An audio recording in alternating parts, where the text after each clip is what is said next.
Cantika Dwi Septinintias NIM 931400418. Di sini saya akan menjelaskan bagaimana menjelaskan lagi mengenai jurnal yang berjudul Pengaruh Kepribadian dan Komunikasi Interpersonal terhadap Komitmen Organisasi.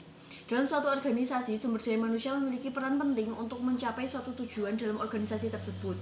Dalam jurnal ini, penulis melakukan penelitian yang bertujuan untuk satu, mengetahui seberapa besar pengaruh variabel kepribadian yang berupa neurotisisme, extraversion, keterbukaan terhadap pengalaman, keramahan, dan kesadaran, serta membangun komunikasi interpersonal yang kuat untuk memberikan pengaruh terhadap komitmen dalam suatu organisasi. Yang kedua, untuk mengetahui seberapa besar variabel yang memiliki dominan yang paling efektif pada kantor Badan Lingkungan Hidup Provinsi Sulawesi Selatan. Di dalam jurnal yang dibuat ini, peneliti menggunakan metode penelitian analisis linier berganda dan didukung oleh analisis deskriptif. Di dalam suatu organisasi tentunya ada suatu persaingan di dalamnya. Ini yang membuat suatu organisasi membutuhkan sumber daya manusia yang mampu bersaing. Sumber daya manusia yang dibutuhkan harus memiliki akal perasaan untuk bertindak, memiliki keterampilan, pengetahuan yang luas, serta memiliki daya dorong atau keinginan untuk berkarya. Karena dalam hal ini, jika sumber daya manusia di suatu organisasi bagus, maka dapat meningkatkan produktivitas dan efisiensi kerja. Upaya yang dilakukan oleh suatu organisasi dalam mengoptimalkan kinerja sumber daya manusianya, yaitu dengan melakukan hubungan komunikasi yang baik dan efektif. Jika komunikasi yang dilakukan itu baik dan efektif, maka akan timbul rasa emosional atau rasa kekeluargaan antar pegawai ataupun dengan atasannya. Ini akan berpengaruh pada tingkat loyalitas pegawainya itu sendiri. Dalam bekerja hal ini terjadi sebaliknya. Jika komunikasi dilakukan kurang efektif, berdampak pada rendahnya komitmen dalam suatu organisasi tersebut dan memunculkan lingkungan kerja yang tidak nyaman. Di sini ada beberapa ahli yang berpendapat mengenai satu, Alpert menyatakan kepribadian merupakan organisasi yang dinamis sehingga dalam diri seseorang karena mampu beradaptasi dengan lingkungannya. Dan yang kedua, Tubbs dan Moss mengatakan komunikasi interpersonal bersifat diadik, mencakup semua hubungan manusia, mulai dari hubungan yang singkat ataupun hubungan yang langgeng. M. Shikor mengemukakan komitmen organisasi terdiri dari 3 komponen, yaitu komitmen efektif, komitmen berkelanjutan, dan normatif komitmen. Dalam jurnal ini, metode yang digunakan menggunakan penelitian korelasional dengan kepribadian dan komunikasi interpersonal sebagai variabel independen, serta komitmen organisasi sebagai variabel dependennya.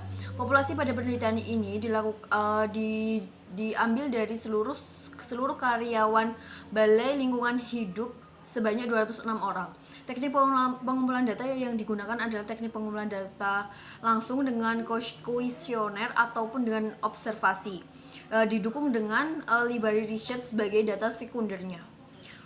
Pada regresi linear kan diberikan data-data dalam jurnal tersebut. Nah, di situ dapat disimpulkan ada 3 tahapan yang digunakan oleh penulis, yaitu yang pertama, pada regresi linear yang digunakan peneliti dijelaskan melalui data-data statistik dan dapat disimpulkan bahwa pengaruh antara kepribadian dan komunikasi interpersonal terhadap komitmen organisasi mengalami kenaikan secara terus-menerus setiap tahunnya.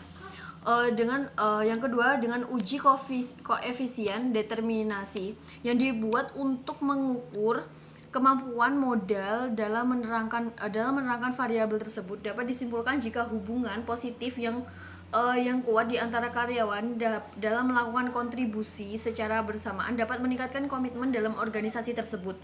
Yang ketiga, dari hasil uji F yang dilakukan memasukkan beberapa karakteristik sebagai variabel yang dapat dimiliki oleh sumber daya manusia dalam organisasi. Di dalam penelitian yang dilakukan di Badan Lingkungan Hidup, semua variabel memiliki pengaruh yang positif dan signifikan terhadap komitmen organisasi tersebut, komitmen karyawan. Menurut saya dalam jurnal tersebut sudah dilengkapi dengan kevalidan data yang diperoleh peneliti ketika terjun langsung ke lapangan dan melakukan observasi. Hal ini dapat membantu pembaca dalam melihat seberapa jauh komunikasi dan kepribadian seseorang yang berdampak pada komitmennya dalam bekerja. Di dalam materi pengembangan kepribadian sudah dijelaskan mengenai prinsip komunikasi. Komunikasi memiliki beberapa prinsip, yaitu harus mengerti tentang pengertian komunikasi itu sendiri, fungsi komunikasi, elemen komunikasi, hal yang mempengaruhi proses penerimaan pesan, terus komunikasi organisasi.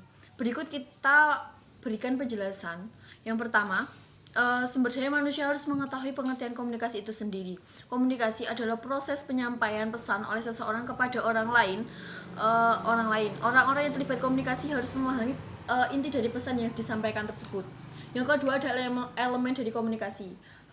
Elemen dari komunikasi ini harus memiliki akibat dan dampak setelah menerima pesan dari orang lain.